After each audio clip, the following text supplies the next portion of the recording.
Meron tayo ditong nabiling munggo. Ayan, nabili lang natin ito sa mga supermarket store. So meron po tayo ditong green na munggo. Pagkatapos ay hugasan lang muna natin siya para maging malinis lang tayo.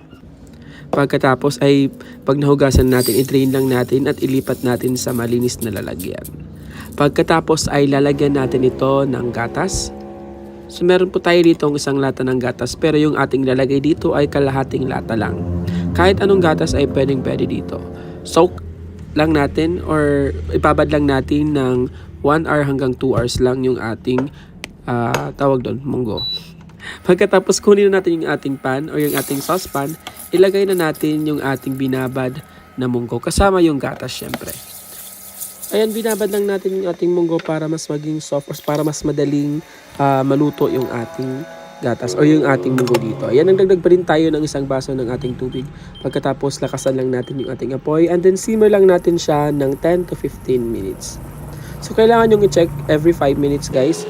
Kung makikita nyo kung medyo wala na yung tubig, magdadagdag pa tayo dito ng isang baso ng tubig hanggang sa maging gumanito na nga yung kanyang texture, yung ating munggo ay umalsa na or maging soft na. Pagkatapos ay kakailangan natin ito ng ating mahiwagang blender. Ayan, bagong-bago pa yan guys. So blend lang natin para medyo madurog yung ating munggo dito. Ayan oh. Hindi pa tayo marunong magasara. Ayan, medyo natanga tayo dun. So ayan, blend lang natin siya. Hindi naman kailangan talagang sobrang pino. Kailangan lang natin na medyo may mangunguya pa tayo, di ba? Mayroon tayong crunch na makakain, di ba? Kakaiba nga yung ating recipe ngayon, guys. Gagawa tayo ng cupcake na munggo. Ilipat lang natin ito and then palamigin lang natin siya ng konti.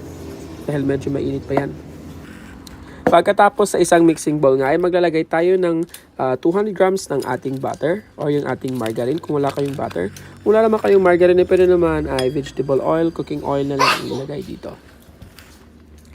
Pagkatapos ay maglalagay lang tayo dito or yung ating butter ay cream lang muna natin siya. Kung meron kayong wire whisk, mas maganda yun guys para mas padali yung pag-cream ng ating butter.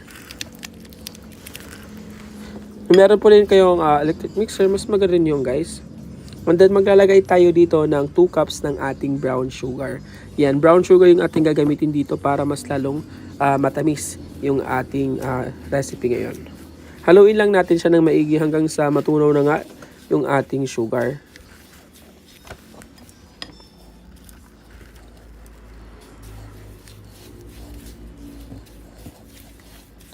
Ayan na nga guys, sabi ko nga kanina gagawa tayo ng napakasarap na recipe, yung ating munggo na cupcake. Pagkatapos maglalagay po tayo dito ng ating vanilla extract. Konti lang, mga about 1 hanggang 2 teaspoon ng ating vanilla extract. Mag-crack tayo ng 3 itlog lang. Yes, crack lang tayo ng 3 itlog. And then haluin lang natin hanggang sa mag-corporate na nga yung ating itlog at yung ating vanilla extract na inilagay doon. Haluin lang natin siya ng maigi. Huwag natin yung overmix guys ha. Kailangan lang maging creamy yung ating butter dito. And mas maganda guys kung meron kayong mixer o yung electric mixer. Kaya lang medyo natatamad akong kumuha. Kaya mano-mano na lang tayo. Ayan, magdagdag tayo ng kalahati ng ating natira kaninang gatas. So, kalahati lang ng isang kanang gatas ang ating gagamitin dito. Haluin lang natin ito hanggang sa maging light brown na nga yung kulay ng ating butter dito. Pagkatapos ay bubuhos na natin yung ating dinurog na mga munggo. Ayan, siguraduhin lang natin guys na malamig na yung ating munggo para hindi siya maluto yung ating itlog doon. Haluin lang natin ito hanggang mag-corporate na nga lahat ng ating munggo doon sa ating butter. Haluin lang natin siya ng maigi, wag po natin siyang i-overmix para hindi po masira yung ating recipe ngayon. Pagkatapos maglalagay lang tayo dito ng 2 cups ng ating all-purpose flour. Sift lang natin ito para matanggal yung mga buo-buo. Kung wala kayong all-purpose flour, ay pwede kayong gumamit ng cake flour. So, bali 1 cup and then 2 cups ng ating all-purpose flour ang ating isi-sift dito. Kailangan talaga sifted guys yung ating flour at yung ating mga dry ingredients para maiwasan natin yung pagbuo-buo. Maglalagay din tayo ng 1 teaspoon ng ating baking powder at 1 teaspoon ng ating baking soda. Sift lang natin, ayan yung sinasabi ko guys.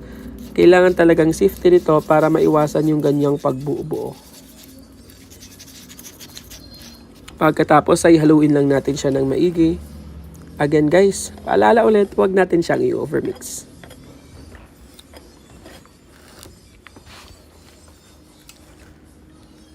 Ayan guys, yung recipe nga natin ngayon ay first time natin gagawin. Pero gumawa tayo ng kalabasa version nito at talagang napakasarap guys yung kalabasa cupcake. Ilalagay ko na lang dyan sa taas yung link para sa ating kalabasa cupcake. Ayan, so try natin sa munggo kung masarap din siya. At tingnan natin, no, diba? Pero mukhang masarap naman guys. Same lang din siya ng procedure sa ating kalabasa. Ayan, so meron po tayo ditong liner or yung ating muffin molder. Siyempre, lulutuin ulit natin siya sa ating Ramjoy air fryer. Ayan, yung ating Ramjoy air fryer ay bigay sa atin mula sa Xiaomi. So mga gustong bumili nito ay pwede kayong makabili sa Shopee at Lazada sa mismong store ng Xiaomi or pwede kayong bumili sa website ng Ramjoy Philippines. Ayan, nagkakahalaga lang ito ng around 2,000 pesos yung ating Ramjoy air fryer. At meron na siyang mga libreng mga freebies na tulad itong muffin molder. Meron din siyang freebies na mga yung kanilang mga liner para sa ating air fryer. O di ba napakaganda ng ating Ramjoy at yung ating Xiaomi. Ayan, scoop lang tayo. Ayan, sabi ko nga kanina guys, sabi ko nga sa mga paggagawa ko ng cupcake, hindi po natin siya pupunuin. 3/4 lang ng ating liner ang ating hindi po natin siya pupunuin, ay 3/4 lang natin siya. O diba? So lulutuin natin siya sa ating medyo nahutal ako ngayon. Ayan, lulutuin lang natin siya sa ating air fryer. Mula ulit sa Xiaomi. Lutuin lang natin siya ng 180 degrees Celsius. So ayan, kung wala kayong air fryer, ay pwede naman i-bake ko na lang ito sa oven or mag-improvise oven kayo kung ano gusto nyo guys, kung saan nyo trip. Ayan, so 180 degrees lang guys, and then lulutuin lang natin siya ng 20 minutes. Ayan, baka may mag-comment na naman na sabi na medyo daw mahal sa kuryente kasi 6 lang ang nilalagay sa air fryer. Ayan, nakadepende po yan sa inyo guys kung sa air fryer nyo lulutuin or sa mga oven. O diba? After 20 minutes, ito na nga guys ang ating final product, yung ating napakasarap na munggo cupcake. Di mo kalaing, ganito lang ang paggawa ng ating munggo cupcake. Maraming salamat sa panonood.